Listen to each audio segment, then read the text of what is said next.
সব মানুষেরই পৃথিবীতে আসার একটা পারপাস থাকে। আমার ক্ষেত্রে গুড লাক ছিল, আমার খুঁজতে হয়নি। গিটার বাজাতে বাজাতে বড় হয়েছি এবং বাবার মিউজিক শুনতে শুনতে বড় হয়েছি। গান করব তাদের জন্য যারা হচ্ছে গিয়ে জীবন থেকে একটুক্ষণের জন্য ব্রেক চায়। আমি আমার ব্রেকটা খুঁজি এই দুনিয়া থেকে কিছুক্ষণের জন্য থ্রু মিউজিক। এইসব হাতের মধ্যে এসব দেখলেই মানুষ প্রথমেই একটা নেগেটিভ জাজমেন্ট করে আমাকে নিয়ে। এখন আমার ইমোশনটা, মুডটা রক, পপ রক কিংবা গ্ল্যাম।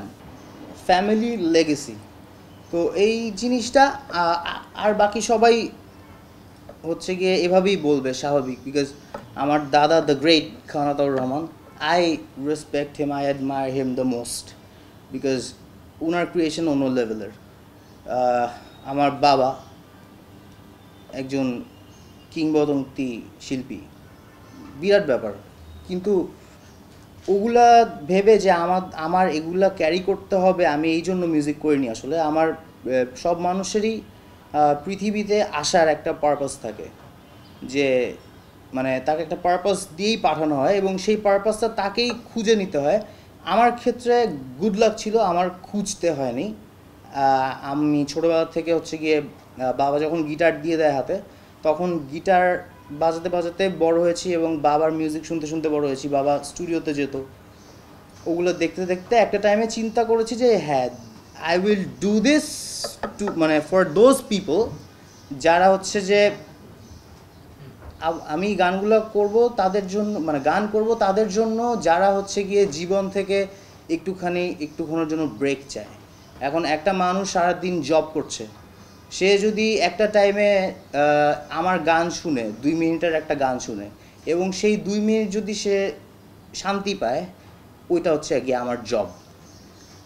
তো এরকম এখন যদি আমার গান যদি অনেক মানুষ শুনে, তাহলে অনেক মানুষ সেখানে হয় শান্তি পাবে, নয়তো খুশি হবে, নয়তো রাগ হবে, নয়তো স্যাড হবে, ইমোশন। সো মানুষের যেই ইমোশনটা দরকার একটা টু গেট আ ব্রেক, ওই জিনিসটা ফুলফিল করার জন্য আমি মিউজিক করি। আমি বাংলা গান কিংবা বাংলা ফোক কিংবা পপ এগুলো গাই না, করি না, এরকম না জিনিসটা।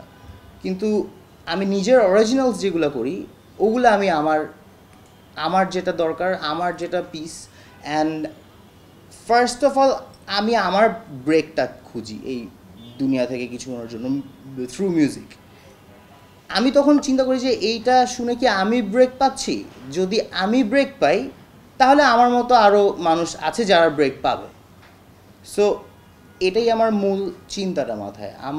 আপনি যেটা বললেন রেপুটেশন, এখন রেপুটেশনের নিয়ে আর কি বলবো বলেন? আমার মাথায় এটা দেখলেই তো মানুষজন বলে যে আরে কোন ফ্যামিলির ছেলে কিভাবে থাকে, এইসব হাতের মধ্যে এসব দেখলেই মানুষ প্রথমেই একটা নেগেটিভ জাজমেন্ট করে আমাকে নিয়ে।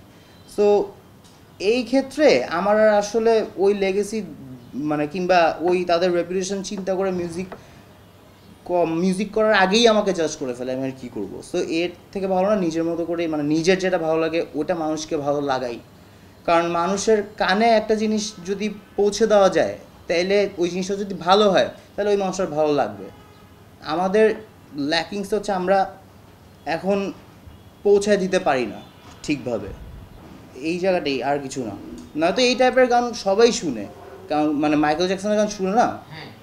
তো আমি কম্পেয়ার করছি না আমার সাথে মাইকেল জ্যাকসনের, কিন্তু মানে জনরার কথা বলছি আর কি, পপ কিংবা রক কিংবা গ্ল্যাম।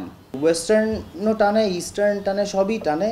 কিন্তু আমি হচ্ছে গিয়ে আস্তে আস্তে আস্তে আস্তে করছি জিনিসটা। আমার সব মিউজিক ভালো লাগে, সব। কোনো মিউজিকে ক্রিটিসাইজ করি না, আন্ডার এস্টিমেট করি না, সবই সুপার।